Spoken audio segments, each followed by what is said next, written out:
Introduction to the Judicial Cooperation in Civil Matters.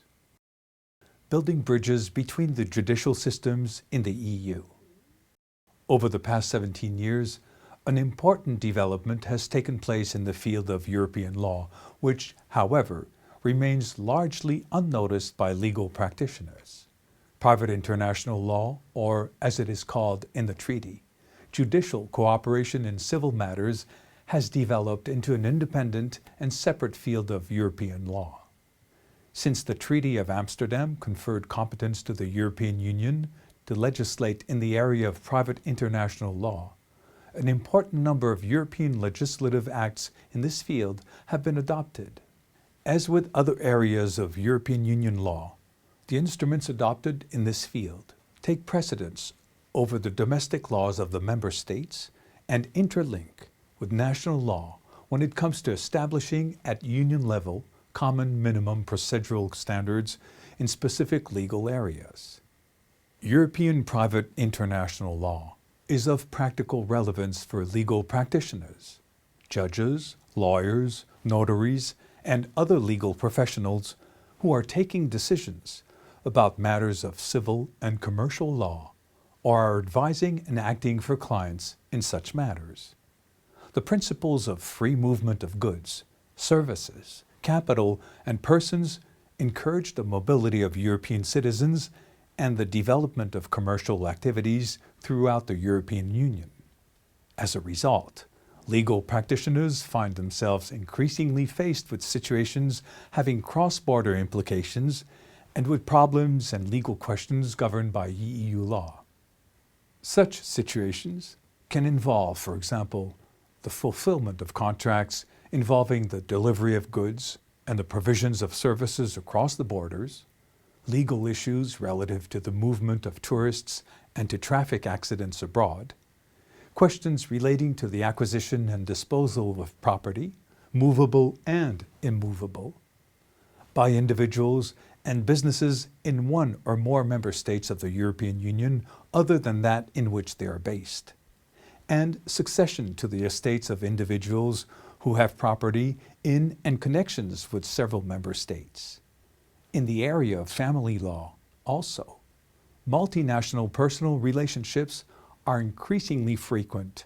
and legal questions arise regularly in cases about cross-border family and parental responsibility relationships. Equally, nowadays, small and medium enterprises, SMEs, which are a large component of the European domestic market, are transacting across borders almost as a matter of course and often online.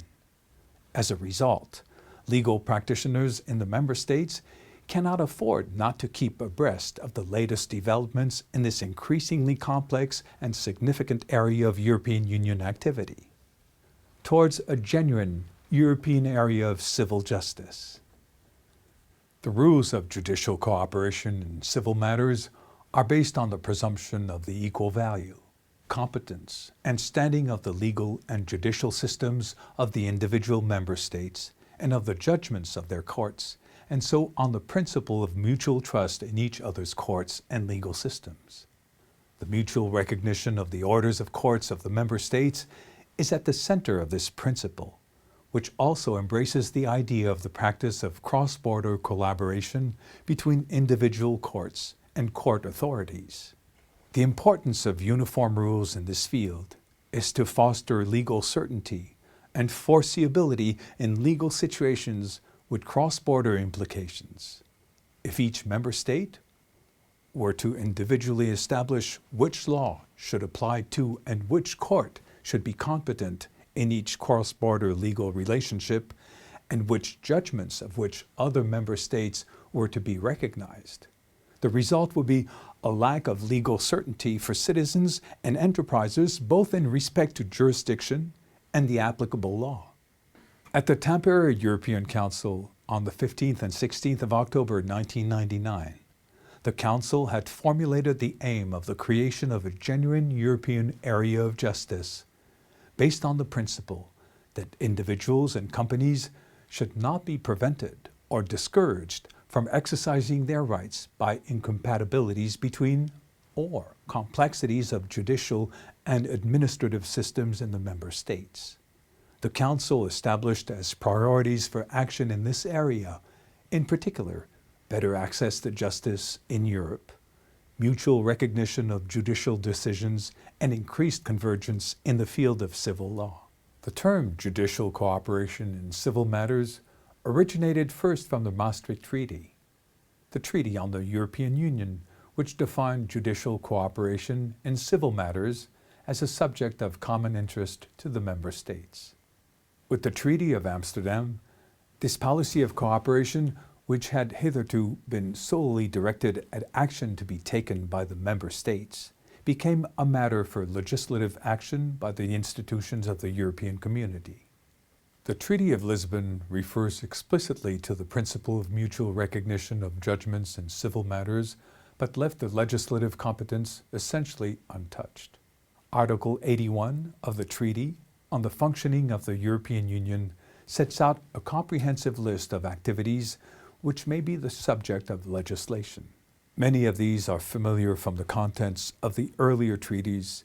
but the list now mentions expressly affording effective access to justice and judicial training for members of the judiciary and the staff of the courts. Article 81 also clarifies that judicial cooperation in civil matters may include the adoption of measures for the approximation of the laws and regulations of the member states. With the exception of measures in family law, all legislation in these matters is now adopted under the ordinary legislative procedure, under which Union legislation is adopted jointly by the European Parliament and the Council as co-legislators. Family law measures are adopted under the special procedure in which the Council acts unanimously after consulting the Parliament.